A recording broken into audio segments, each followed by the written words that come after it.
About 25 years ago, I had one of the great architectural experiences of my life. I struggled through the afternoon sun of a hot Spanish day into the foothills of Barcelona to the fantastic archery pavilion that Enrique Morales had designed for the 1992 Olympics. It was deserted.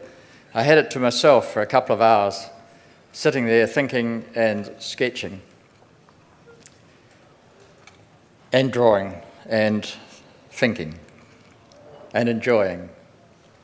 20 years later, I had the great pleasure of enjoying the wonderful Santa Catarina markets in central Barcelona. How lucky am I? I also have the great pleasure of introducing you and welcoming you here this afternoon and introducing you to this presentation by Benedetta Tagliabue and Igor Peraza of Morales Tagliabue EMBT. We are indeed getting both Benedetta and Igor, because as you've heard, Benedetta has been unable to travel to New Zealand for medical reasons. But she's joining us from Barcelona and in fact has dragged herself out of bed extremely early. And unfortunately she can't see you, but on your behalf I'm going to wave to her because I think she can see me. And she's smiling and she's waving back, as you can see. Can you see her? Not yet, so she's waving back.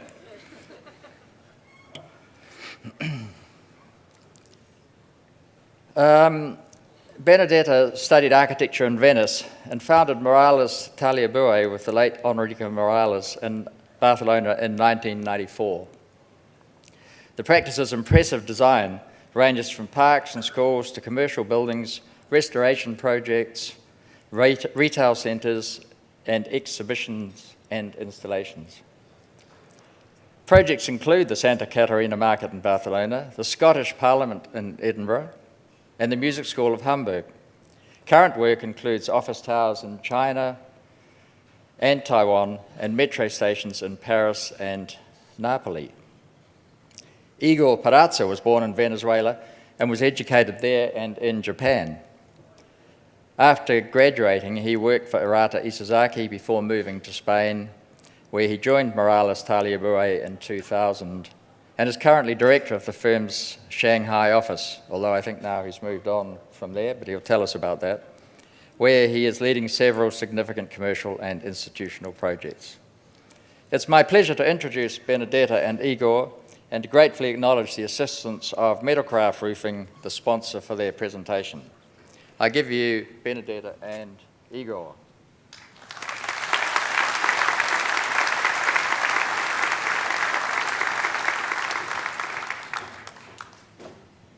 Hello, good afternoon, good evening.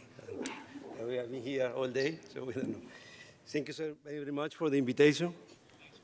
I arrived the day before yesterday, and already I have got so many friends here. I think thank you for the welcoming, and thank you for really the time that I've been enjoying in this event that has been really very, very interesting. I think the small exhibition that we have after about the inspiring process has been a little introduction to our work, and that's because today we decided, together with Benedetta, in a state to explain the latest project, or just a few projects, we'd like to explain, or as he was saying today, the little or the long history of MBT. So we can go through the history together with Benedetta. So I give you the word to Benedetta, so you can see now. Thank you. Thank you very much. So good afternoon, everybody. Now I hear my voice in the echo coming from Barcelona to New Zealand, 12-hour difference, many kilometer difference, and it's a really an emotion for me to see a little bit you in the public and to see my friend Igor so far away, but in the same time being a couple with me today. So I'm very happy. Together with Igor, we thought that it would be nice to explain about in situ, to explain a little the history of the MBT, what was our origins. and I think very, very clearly our origins were Enrique Miralles, a very special man and a very special architect. These photos that you have seen now are photos about him. The first two were made by me, who from 89, I was next to him, and being next to him was meaning being really every day with him and sharing every moment. Rick needed very much to have this kind of sharing all the time. So his hands, the first image was about his hands, and the second one was about him kneeling and making photos in front of Gaudí. And his hands were very beautiful to me. They were really the hands of someone who is very intellectual, reading a lot. You see now behind me, this is a piece of our library. We are in our house in Barcelona. And maybe I can move a little bit. This is a piece of the library. On the other side, we have also the other piece of the library. So books are so important, very, very, very important to him and with us. And but not only that, it was not only books and only an intellectual act. It was also very much going from books to drawing, from drawing to doing, and always being involved with manufacturing, with doing things like the thing you have seen there in Japan, which was a manufacturer in Barcelona and then brought so far away in Japan. And we were in the old city. We chose in Barcelona to stay in the old city because also Rick was always saying, we belong to our place, and it's fantastic to be in contact with our city, with our culture. This gives us the strength to go far away in the world. Here he is with a lot of drawings and with a symbol of Barcelona behind, the Virgin Mary of La Merced, who is the one where everybody from the Barca goes and say thank you whenever Barca, the football team, wins a championship. So we were very much dealing with doing. These moments, these photos, many of them are still from being together from myself, were testimony testifying how we were going very often to sites. This being involved with construction was very, very constant. But in the same time, it was the studio, the very place where we're producing things. So it's beautiful also to see these places in the old city of Barcelona. And Enrique was always reminding what we are doing is coming from a drawing, from a sketch, from something which is happening in the intimacy of our house or our studio. And our studio, in this case, was so similar to our house in the old city of Barcelona. Since the very beginning of being together, we were in the old city of Barcelona. And trips were so important. This is trips in Scotland. Scotland was magic. It was magic since many years before winning the Scottish Parliament competition. And afterwards, still, it remained magic. More complicated, more difficult, but really impressive with its beautiful architecture, which resembles so much the beauty of the topography. So trips are very important. And now we are in a trip, which is important to this precise moment, because in this trip in Japan, we met together with Igor Peraza, who is here now. It was, I think it was 91 or 90. So the very beginning of our relation with Rick Miralles, and we were invited by Arata Isozaki, who was a very generous, fantastic Japanese architect, very international at the time, to go to Japan and to offer something of our knowledge in a very special place, which was not in the city, in the main city, but in a region called Toyama. And in this region, you have baths and you have thermal places. And we were invited to stay in a kind of a beautiful ryokan. And we were dressing like Japanese people, and we were learning so much. In this place in Japan, in the studio of Arata Isozaki, Igor Peraza was working. He was in Japan. I think he stayed something like 10 years in Japan. And so when we were going to Japan to collaborate with Arata Isozaki, he was there helping us. And we started our collaboration there. You know? He was as a Japanese help, and we were coming from Europe, kind of engaging so much with Japan. So I think maybe we can go a little on with the images, and we will see something which was the project, one of the two projects we had to do in Japan together with Arata Isozaki. He was the man together with Rick on Unazuki Bridge is Fujie-san. He was the right hand of Arata Isozaki at the time. And he was really as a fantastic guest, inviting us and really showing us the Japanese culture and trying to make us understand better how these places in Japan could be interpreted. So here we were in a very special place with the thermal places with a lot of thermal natural things happening. And we can go a little fast and we see what we had proposed at the time, a kind of a structure, a strange structure, which was hanging on the steep mountain and which would be simply a kind of a meditation pavilion for this thermal holiday place in Japan.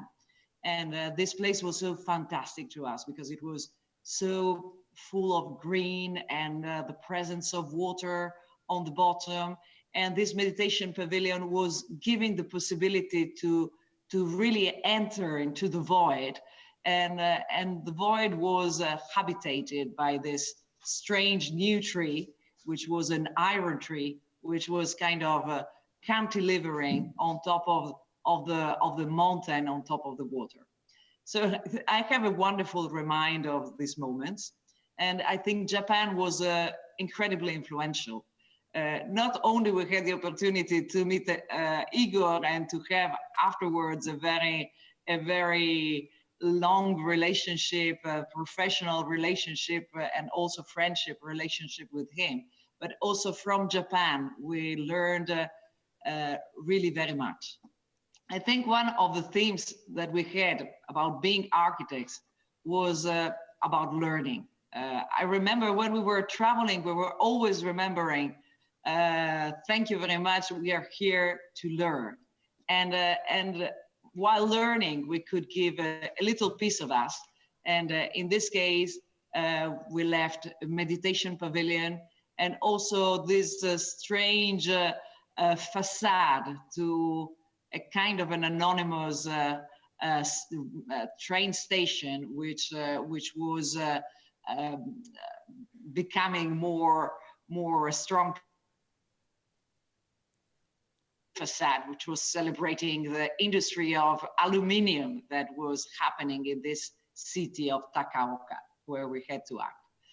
So these were images from our many stories. Here we are in Santa Caterina explaining the archaeology underneath the project of the market. And in the next image, you see Eric in a moment which is kind of sad. He already knew he was not well. He had a very terrible illness. and he wanted to go and visit the Santa Caterina market, what we were doing. We were on site, we were under construction, and he had the intuition, the strong intuition that probably he would never see the finished building that he had been planning, and that he had been really looking forward. So the archaeologist who you see there, he didn't know what was happening to Eric. And Eric was looking to these ruins, to these medieval ruins underneath the market. And he knew that we were going to build on top of that. And this was a kind of a very important moment also for me. And I think also for Eric, for Igor, who is here, because there we were conscious that when Eric would disappear, we would have done the maximum to finish the project that he had planned and that he was really looking forward, and that we would do really what we could. So this was very much our promise. And now we go in the old city. This is the same house where I am now at the very beginning. We were strange people who decided in the beginning of the 90s to inhabit the old city of Barcelona. You know, nobody wanted to come here. It was a kind of a forgotten place, very dangerous, very dirty. This place that we found was fantastically cheap, but it was also really considered uninhabitable, impossible to inhabit. Our architect friends in Barcelona, they were telling us, oh, you're a little crazy. You want to shock us by going and live in the old city.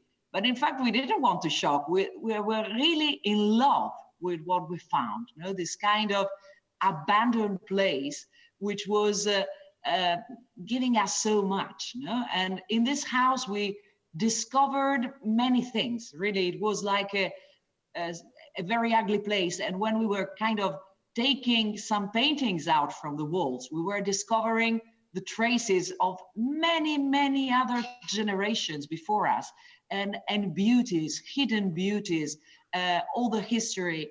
And we learned here how to live together with the past and how to accept the past, and to know, to have the consciousness that if we act in something which is already existing, we are only doing a little bit, and we are kind of adding only a little piece of new voice to this incredible richness which is given us from past generations. I think without this house, we wouldn't have been able to build the Santa Caterina market, the Scottish Parliament, Utrecht City Hall, and many other buildings. But today we are starting the lecture looking at one building which Rick planned at the beginning, but who he didn't see finished, which is this small one, let's say on the left of the image, which is the headquarters for the gas company in Barcelona. So this was a kind of an iconic building which had to grow higher than the rest of the city of Barcelona, in between the Barceloneta, the Park of the Ciutadella, in a very historic place in the city, but it had to be completely new. I think in this building, really we had this materialize of a very complex volume. Rick was calling it, remembering Peter Smithson, a conglomerate. Peter Smithson was learning or inventing this word of conglomerate, looking at Tuscan architecture. But here we were reinventing a new conglomerate, a very complex piece, which is looking a little like a rock. And when you look at it, it's always different. It's really changing from one point of view to the other. And becoming an icon, not because it's one image, but because it's infinite images. And in the same time, it's also reflective. It's like a kind of a precious stone, which is reflecting and keeping the light from the sky and from the surroundings. And as you see, the underneath of it is a doorway, is a public space, and the surroundings. It's also a kind of a public park. So it's a private company building which is really mingling with the public function, which is such a specialty of Barcelona, and also such a specialty of our office, because we've always acted as an office which works mainly for public spaces and for the public client. Here we are looking at other images of another place, which is not in Barcelona anymore. It's Hamburg. It's the Hafen Hamburg. It's the port of Hamburg of many years ago. It's a fantastic, beautiful place. And at the beginning of the year 2000s, we were called for a competition to propose how to transform this harbor places into a place for people, because of course the harbor now is enormous. It's very much extended, and here we had to propose how to make this, which was usually dedicated to boats and dedicated to merchandise, to become a piece of city.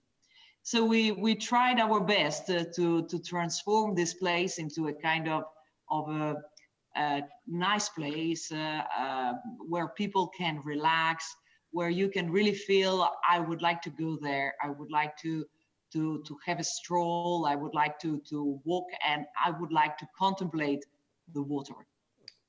I think, yeah, we can go on. This is the images of the harbor, and the harbor is now transforming. These places here in the harbor are the result of bomb destructions. On top of the destructions, we were making it positive. You know, the destruction in the harbor was there since 45, since the Second World War, and we were using them to make the walls kind of loose and to introduce this green into the harbor. And in the same time, we were introducing different levels, because you have this difference between the city, which is standing at 8 meters on the top of the sea level, and then the water, which is kind of very precious, but in the same time also very dangerous, because it can destroy a lot. So people here in Hamburg were telling us, oh, you know, you're from Barcelona, you maybe don't understand how we live here in Germany. We have very bad weather. We are not so lucky as you are in Barcelona. But I think, in fact, this giving them our knowledge of using public space and making it very comfortable, very attractive, also changed the way of using public space in Germany. And most of the time, I adore seeing how in Hamburg, people is reacting to have an outside public space becoming a little more Mediterranean. So in a way, what we did with this new public space in the Hamburg harbor was to transform most of the people here into Barcelonian, people coming from a more Mediterranean and more joyful place, and more open to each other. So this is something that we are trying to do many times, you know. We are like ambassadors sometimes. We learn going around, but in the same time, we are ambassadors of what we can do, or what we have as a specialty here.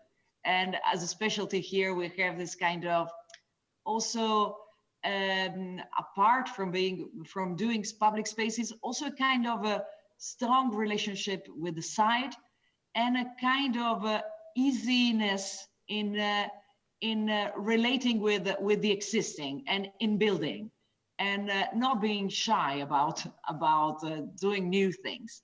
I personally come from Italy, so I had to learn this characteristic of people from Barcelona. I think Barcelona people have this capacity, and maybe because of this, they are very, very good builders. These images that you're looking at are the images of the Scottish Parliament. The Scottish Parliament was one of the most difficult buildings, but also probably one of the greatest satisfaction. In fact, I was there with Rafael Moneo last year, and he was telling me, you know, if we have to choose one building which is really representing Enrique and really representing what this effort of his life, of his architectural life, has been transformed and it has been embodied to, I would choose the Scottish Parliament, because the Scottish Parliament is really a complete piece. And I don't know, now I think a wonderful building which is really mingling with our own life is appearing. This is the Market Santa Caterina, is actually standing 100 meters from me now. It's next to our house in Barcelona. And this was a very, very fantastic building to us. So here we had Igor Peraza being the chief architect. And here he came from Japan. He presented to me saying, you know, I would like to come back to Europe. And so we started to really collaborate with this project in Barcelona, together with Igor, who is now with you, and he will continue to explain about this. Thank you, Benedetta. Thank you very much. You know, as Benedetta was explaining, this project have a lot of very long history. I try to resume in very few minutes. But as you said, Enrique was really working so hard to build Santa Caterina. And after he passed away, Benedetta, I mean, we were in the purpose or objective to build a project that it was really complex. And we, as you saw the picture before, when the old market is here, was demolished, these Roman ruins appeared for the sea. So that stopped the project for almost 2 years, and during that period, Enrique passed away.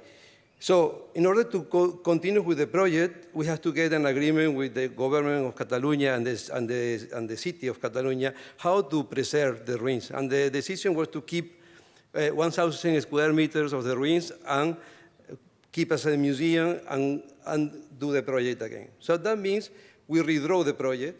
We did a new executive drawing for the project, incorporate the museum and many things that the City Hall asked to put inside, without preserving the beautiful design, the roof, but trying to incorporate all the new requirements for the City Hall. As you see here, the market, is surrounded by a very dense neighborhood.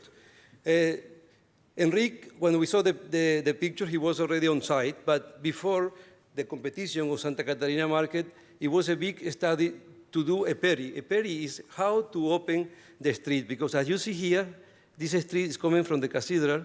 It was stopping here. In this side of Barcelona, we have a huge park, but people cannot cross from here to the park because all this was dense. And this happened because when Barcelona, I think many of you have been to Barcelona, and Barcelona has the grid.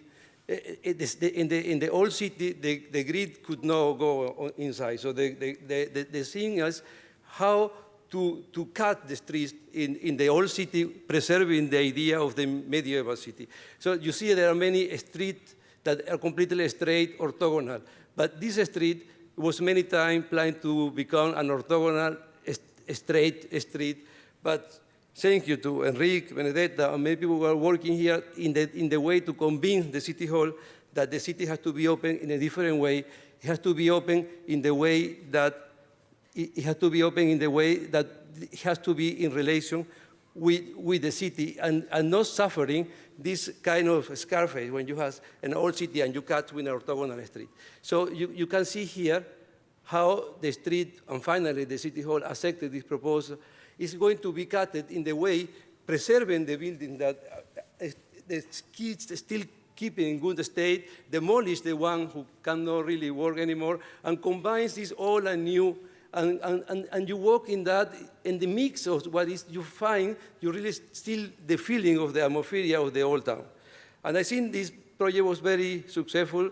Now everything is built. You can walk through surrounding Santa Catarina, and you see how the neighborhood is alive, and how all these new pieces of architecture live together with the old houses in a really harmony way.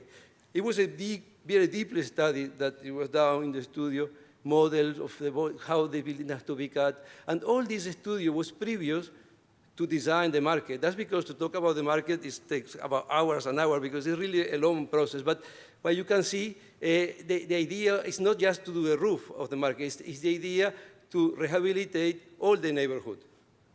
So you can see it looks like a war in the moment, that everything was fall down and everything. But at the end, you see how all of this model, the brown, the timber, is already all the new, and the white, it was well to be preserved. So all this combination, some buildings were just keep the facade and it was redoing the backside. But, okay, from that intervention, that it was very important, of course, that the market, it was the most important piece. So you can see here, even when we built all from Santa Catarina, the only part that was missing was this pergola, that it was a piece of the market that was trying to work as a transition between the big streets to reduce to the smaller streets. It's the only piece of the project that we couldn't make because at some time politicians are very afraid of public spaces. So they said they didn't know how people will behave outside the market and they didn't want to build it. But at the end, all the rest of the project, I'm going to try to summarize today in a very few minutes. So you can see it was done and it was built as we really planned. And this is really important because it's one of the few projects where you can go through design, even a master plan, and you can go even to design how to place the last piece of ceramic on the roof.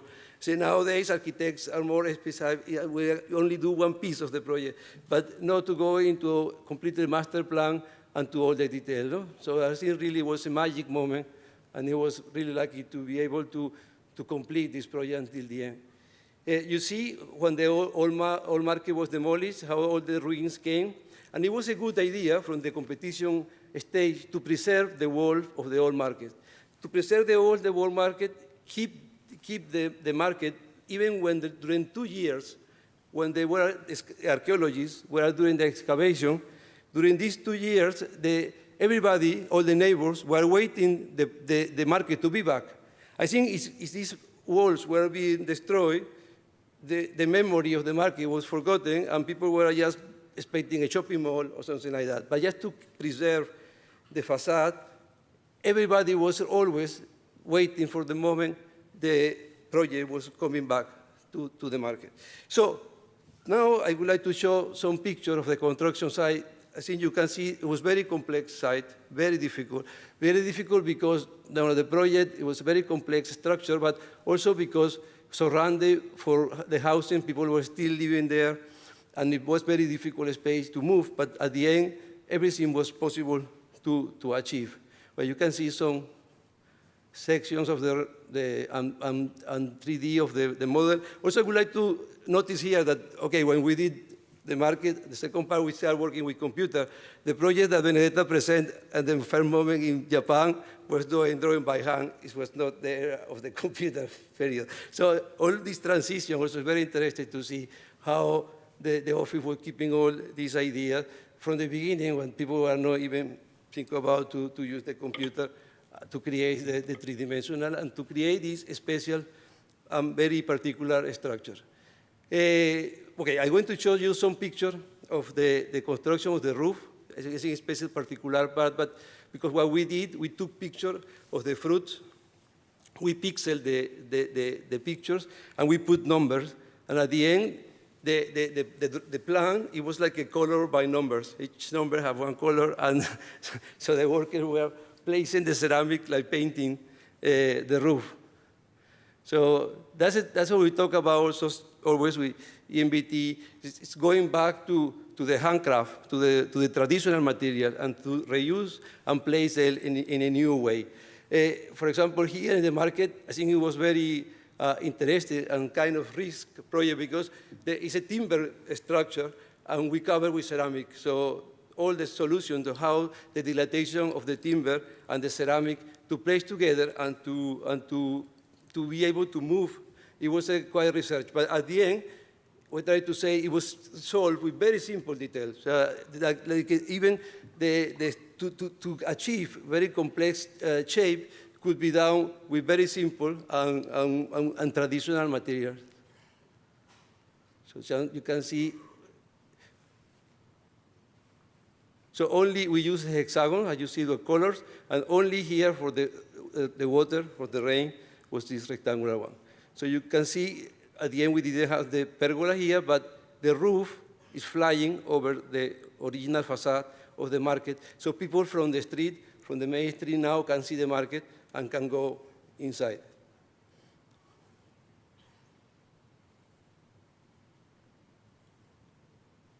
So this is the interior of the market with the timber roof and how all the shops also, the layout of the shops are like a city. So you walk, different from all the other markets that all the shops are the same and they're placed parallel.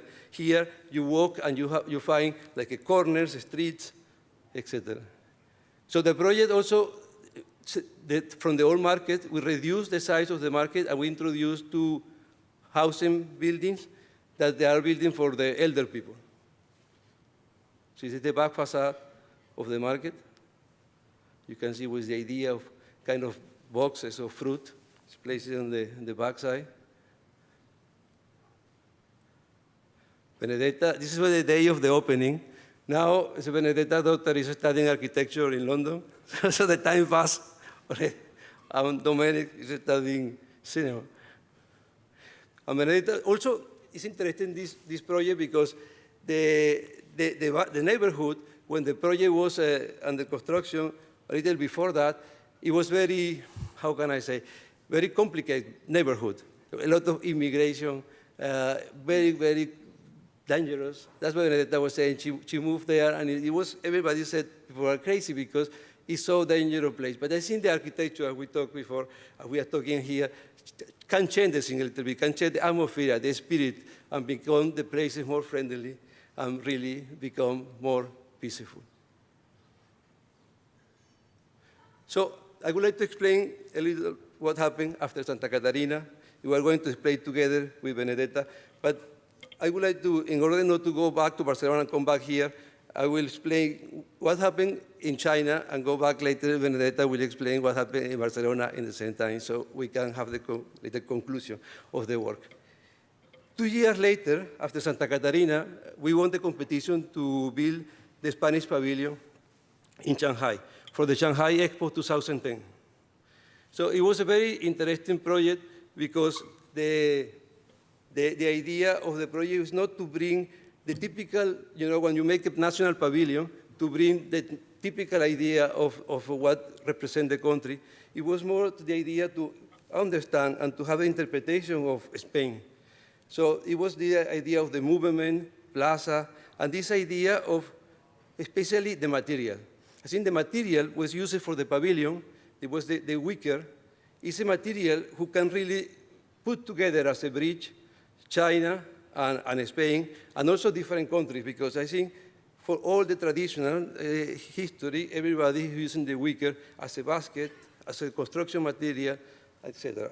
I think now also they have a lot of influence, now they are also living in the Middle East, that the influence of Arabic, Spanish architecture, where you can see the light, you can see outside, but people cannot see you. So all this was possible to achieve using this material. So there are some renders during the competition stage that it was a difficult competition, to build, to win a national pavilion. But the idea from the model, is the idea of the material. The material has to be a natural material. So I think the wicker finally and perfectly fulfill this capacity. But from the model, okay, just going to, as always, the 3D model to prove the shape. And now we can see the model also is exhibited outside in the small exhibition of the frame of the structure. But the idea of the building as a body who is covering with a dress. This dress now is the wicker. So you can see from this picture of Issei Miyake that how it's very contemporary dress, but using an old traditional material. So at the end, for passing from the competition proposal to the construction drawing, to the real project, we saw that the only to have placed the wicker in a dimensional, two-dimensional, it was not enough to be able to cover this complex three-dimensional shape. So we studied a lot the shape of this piece of the panel, how this panel can be placed to wrap the pavilion. So after many tries, we decided it's going to be 3 different sizes of panels, and the 3 different colors and 3 different shapes. So later with the computer, tried to prove and be able to check it with this possible you can achieve and cover all the 3-dimensional body of the building. So at the beginning, the first idea was to build half of the panels in Spain and the other half in China. But at the end, we realized when we arrived in China that it was going to be impossible to be able to produce the same capacity of the Chinese to do the pavilion. So what we did, we just did the prototypes in Spain, sent it to China, and in China they did all the pavilion. It was all the panel. It was a really very complex process because it was nearly 8,500 panels. So, but the other difficult moment was to decide how to place these panels on the facade. So the idea was coming also if it was possible to write some Chinese calligraphy on the facade, just writing small letters, not to be a sentence, but just small letters like a moon or sun, and try to place this on the facade like a Chinese calligraphy. That will be able to guide us in the way how we can place these panels. So we realized that to do that, we need to achieve 3 different colors. So we can able to write these letters or these characters and people can be able to recognize. See, just to see a little how the pavilion was working, this is the ground floor of the pavilion. So the pavilion have like a plaza where people go inside here to the exhibition. They have 3 big exhibition spaces. And in this side is the restaurant or the technical part, auditorium. And when you go upstairs, it's all the offices and business center. I think the pavilion was really big. It was working as the embassy of Spain in China in order to develop trading or business. But the interesting thing of this pavilion was also the structure, because the structure, I think Chinese, until that moment, they were not bending the tube of the metal structure. I think the Chinese worker specialists, they were discovering the pavilion at the event it was getting built, and they were surprising themselves how this complex the project is coming out. So it was really, really very interesting experience. I went to China to build the pavilion, and I lived on site like 1 year. They were working as crazy. We have only 300 days to open the pavilion on May for the expo. But it was really the atmosphere of the workers and how they work and how they dedicate to do the project. It was amazing. We passed one summer that we said the summer in China also is very, very hot. So Chinese workers started to come at 5 o'clock in the morning to work. So at 11 o'clock in the morning, they were very tired, sleeping everywhere they found, and they were sleeping on the stairs. And we said, when we brought the wicker to the pavilion, we improved the condition to rest, and everybody was sleeping on the panels. But The most beautiful part, really, of this project is to be able to use this material. Finally, we found a place in China where maybe our colleague that yesterday was talking about Beijing, because this is down in Xintao. So we found in between Shanghai and Beijing a special place where they produce the wicker, and the workers, they were building the panels there. But the most beautiful thing is that these people, you can see, they were all doing by hand.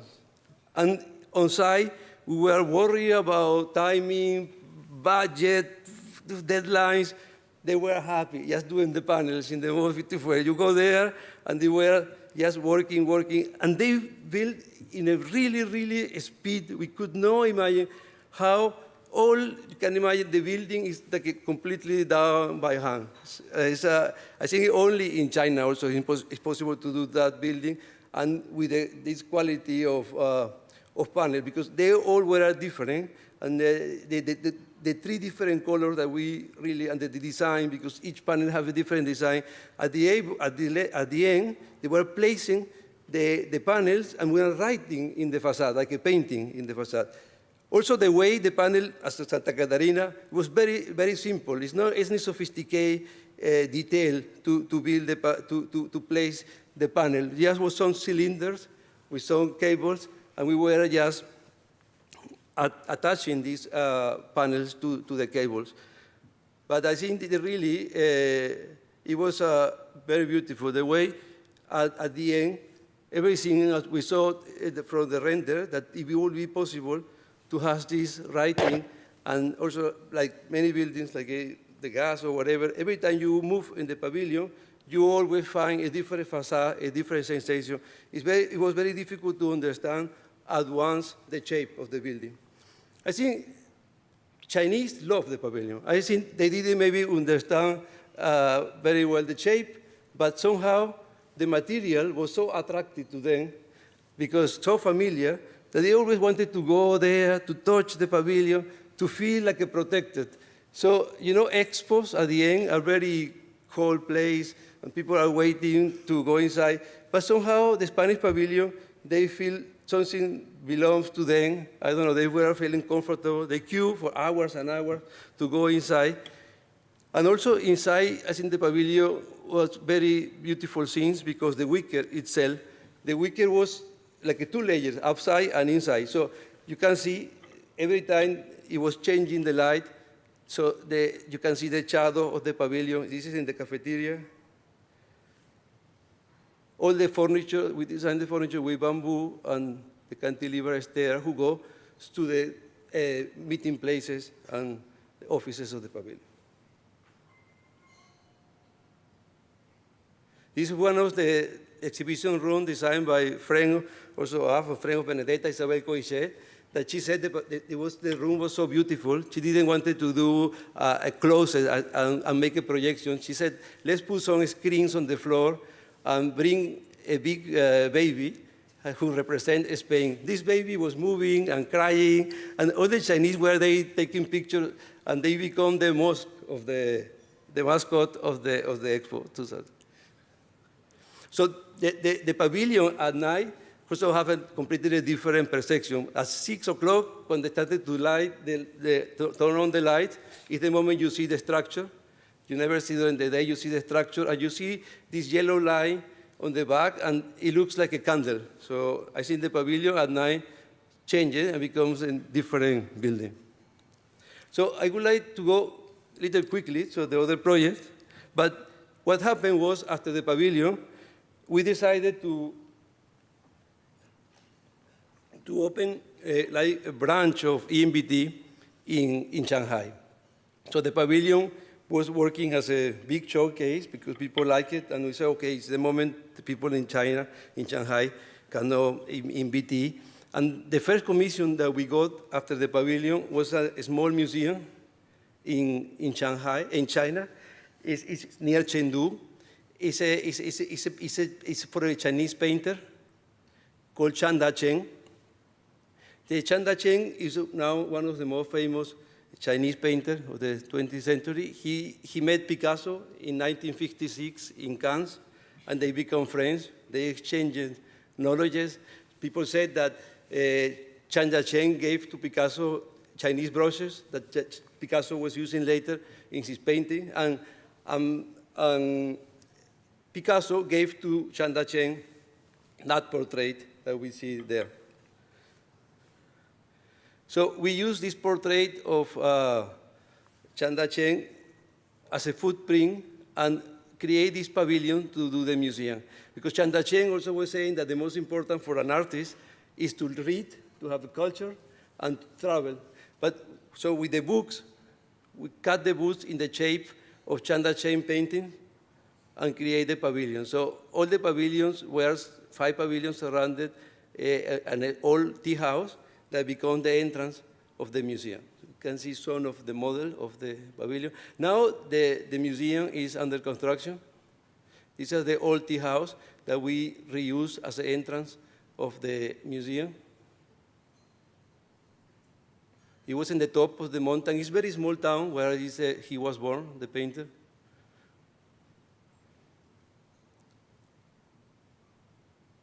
There are some interior of the room. So this was this, as we saw yesterday also, that in China it's very important, the open ceremony, when they put the first stone. So we have the first stone of with the big ceremony, with all the ladies dressing and playing music and drums. And these are some pictures of the construction state.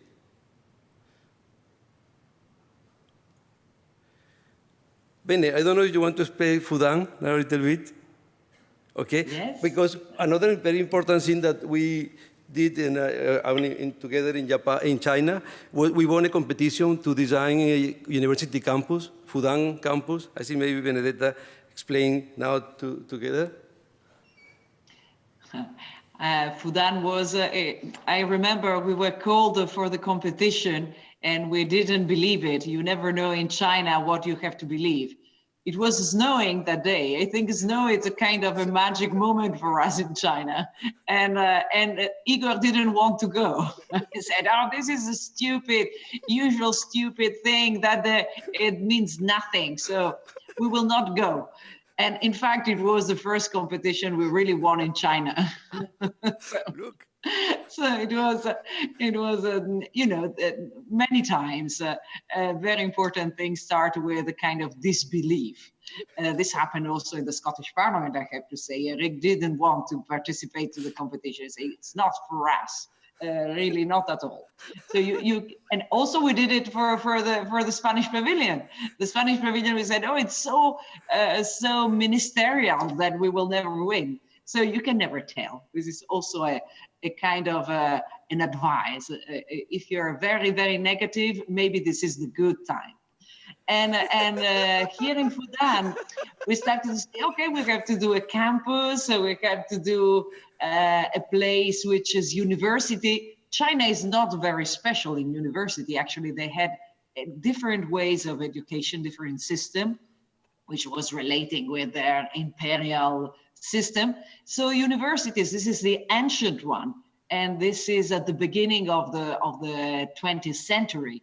So we were kind of going and researching Monticello, the old universities in Europe, in Italy, and at the end we were providing a campus, which was maybe we can go on with the images, which was mainly talking about the public space and how also inside the university you can be very, very public, because you learn actually inside a room, inside the classroom. But you have many places where you can learn, in the coffee shop, in the courtyard, in the piazza in front of it.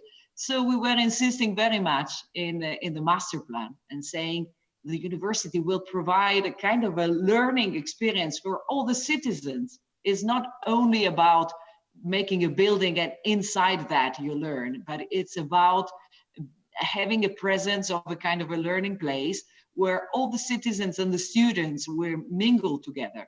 So these 3 urban blocks are kind of very open. Each one of them has courtyards and very open passages underneath, but in the same time, the 3 blocks are connected and are similar, so that when you look at it, it's as if you have a kind of a mega super block, which is uniting and creating this kind of space.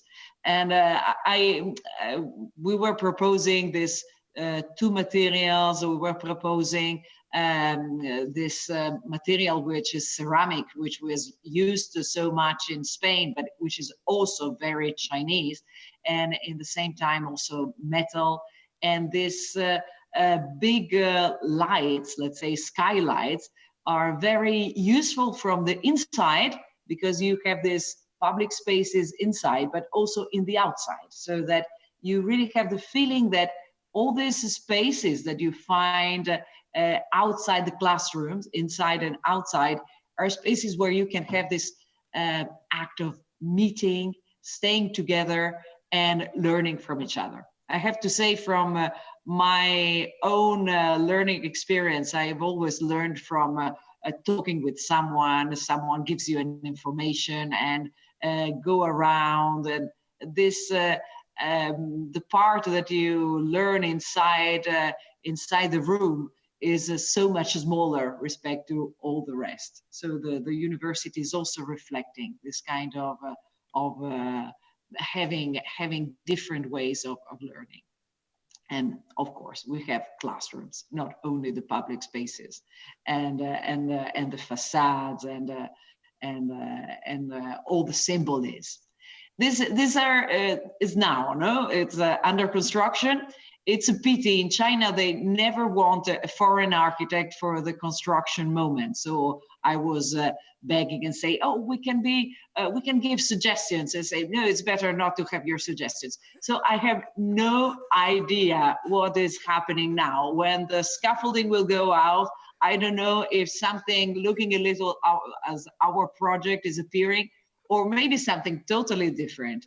So this is the kind of a risk that we are having in China, especially now that we are really in situ, we are really under construction, and we don't know. We have no guarantee that what's happening at the end, it's similar to what we have planned. We really hope. We really hope. From now, it looks a little similar. So actually, this little project, maybe you want to talk about it, Igor? What do you think? Or no, continuous. Yeah, go ahead. Okay, I go on. Yes. And this little project was actually the first very small construction apart from the Spanish pavilion that we had in China. It was also a little expo, a garden expo in Xi'an.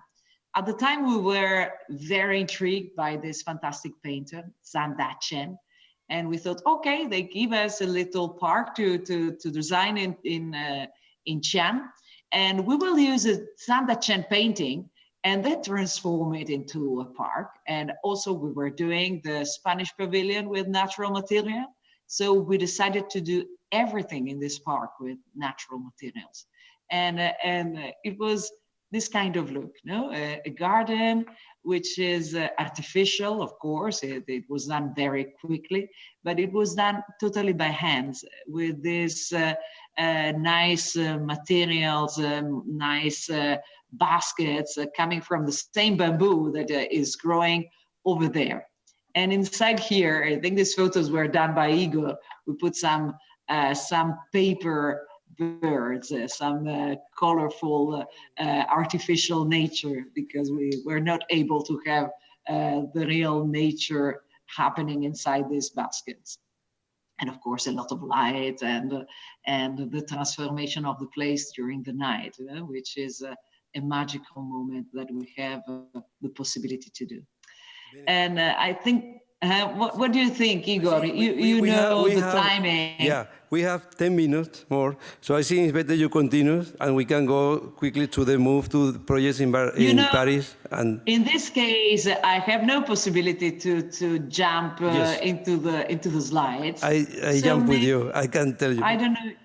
You go very fast, Igor, very, very fast, showing the new metro station we are doing in Paris now. It's as you can see, it's very fast, but it's images of that. You go with no problem, Igor. Okay.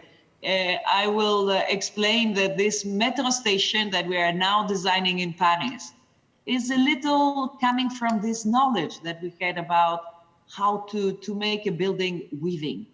And this weaving is done now with a new material, which is not so terrible, not so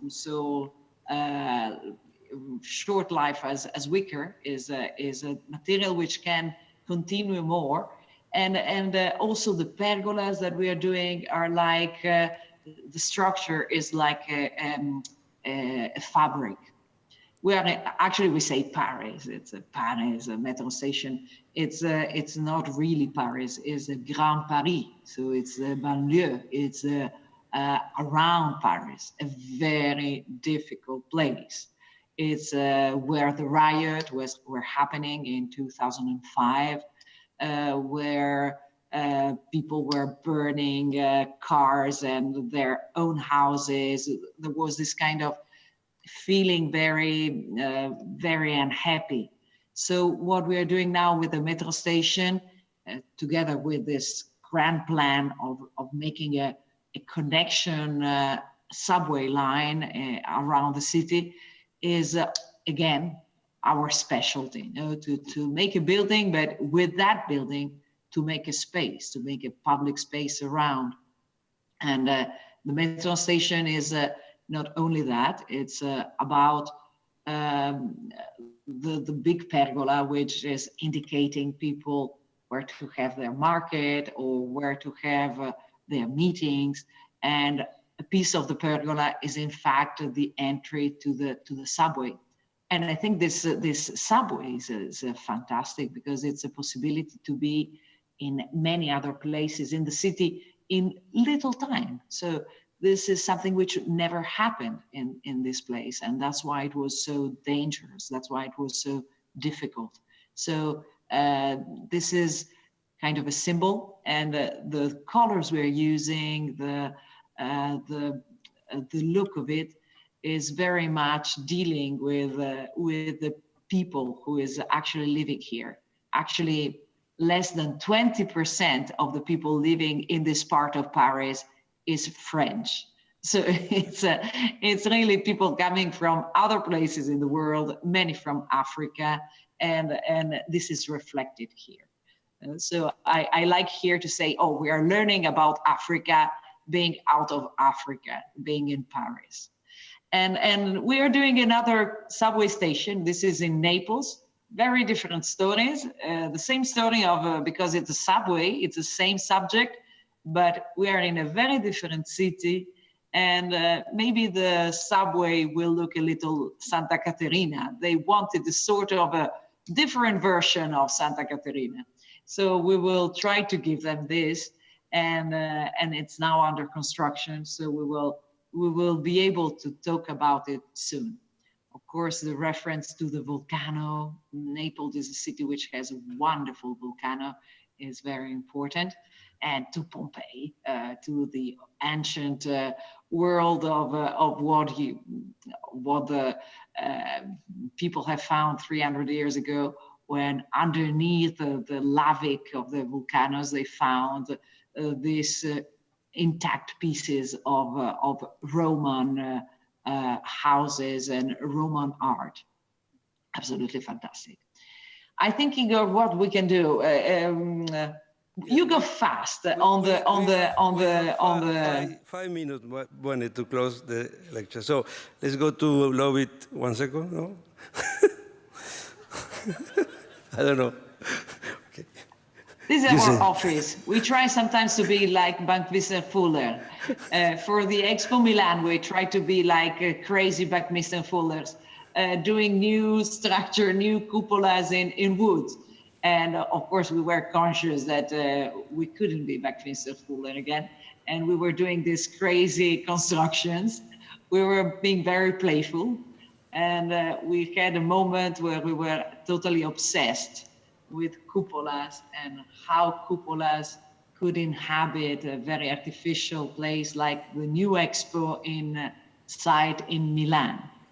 These were drawings for the competition for the new Italian pavilion. We didn't win it. It was a competition where we were second for less than 1 point. It was 50 centipoints, let's say, half a point. But anyway, we were able afterwards to build a small pavilion with one of the cupolas. So all our experiments with the cupola were at the end possible and were at the end visible in one example, in one pavilion, which was this one, which was standing next to the Libeskind pavilion and next to the main totem, which is the tree of life, which I think was going very well together with this wood ideas. And at the end, you see these domes, these cupolas. They became also kind of a lamp, and I like this lamp very much because the name dome, if you read it in Spanish, you pronounce dome. Dome is actually the name of our sun. So I love this lamp very, very much. It's not only the dome itself, but it's also a kind of a piece of our personal life. And here we have another piece of furniture, and this piece of furniture actually is called with another name, with the name of our dog, Tina. I don't mean that my son is comparable with the dog, but I mean it's nice to have pieces of your affection, pieces of love in your professional life. And of course, Santa Caterina Market, this is related with my daughter Caterina. So all the names of the people we love are inside this architecture. Also, Igor, we have this building. This building is something which will be under construction very soon. That's why we wanted to show you. And the theme is really lovely. It's a Maggie Center. It's one of the first Maggie centers outside UK. A Maggie Center in the UK was invented by the late wife of Charles Jenks. She was called Maggie.